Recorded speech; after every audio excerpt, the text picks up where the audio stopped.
இளங்கோவனை வந்து அங்கே கீழ்ப்பாக்க ஆஸ்பத்திரியில் போய் விசாரணை போலீஸ் எல்லாம் புரிஞ்சுக்கணும். இந்த சமூகத்தை பொறுத்த வரைக்கும் சாவர வரைக்கும் கேட்க மாட்டான் போலீஸ், கண்டுக்க மாட்டான். புரியுதா?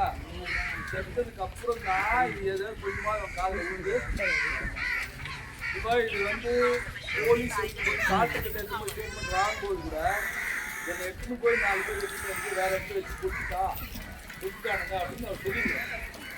அது ஸ்டேட்மெண்ட்டாக வாங்கினதுக்கு அப்புறம் வெறுமனே இது வந்து ஷாக் இல்லை.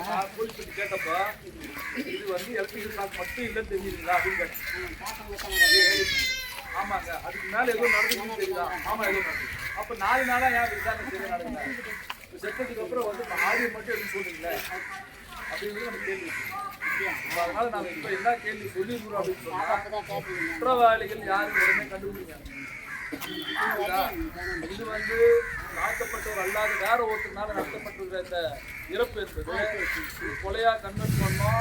வன்கொடுமை தடுப்பு சட்டத்தில் இந்த வழக்கை வந்து மாற்றணும்னு சொல்லிடுவோம்.